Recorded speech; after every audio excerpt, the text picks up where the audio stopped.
বিসমিল্লাহির রহমানির রহিম।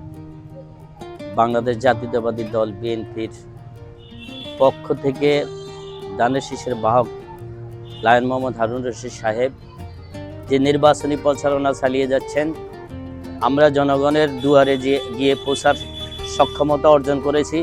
ইতিমধ্যে আমরা প্রায় অনেকগুলা ইউনিয়নের বিভিন্ন ওয়ার্ডে মানুষের বাড়ি বাড়ি গিয়ে ভোট ভিক্ষা চাচ্ছি এবং তাদেরকে তাদের যে রাস্তাঘাট এবং মেরামতের জন্য স্কুল শিক্ষা প্রতিষ্ঠান কিভাবে শিক্ষার মান গুণগতভাবে উন্নত করা যায় সেই জন্য আমরা বিভিন্ন বিদ্যালয়ে গিয়ে স্কুলের শিক্ষকদের সাথে মত বিনিময় করছি।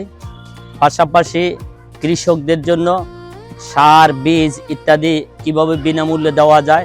এবং আমরা লক্ষ্য করছি উনি যখন বিরোধী দলীয় এমপি ছিলেন, 2008 সালে এমপি হয়েছিলেন, তখনও তিনি নিজের ব্যক্তিগত অর্থ দিয়ে রাস্তাঘাট, অবকাঠামো অনেক কিছু উন্নয়ন করেছেন, কৃষকদের মাঝে সার দিয়েছেন এবং বীজ দিয়েছেন।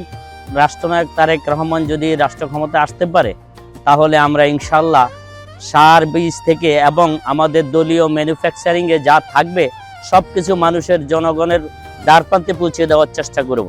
তার পাশাপাশি আমাদের যে 31 দফার ভিতরে যে ফ্যামিলি কার্ডের কথা বলা আছে, 50 লক্ষ ফ্যামিলি কার্ড, এবং এই ফ্যামিলি কার্ড দেওয়ার আমরা প্রতিশ্রুতি দিচ্ছি এবং কৃষকদের জন্য সুবিধা দেওয়ার জন্য আমরা চেষ্টা করছি, শিক্ষার গুণগত মান উন্নয়ন করার জন্য চেষ্টা করছি এবং করব।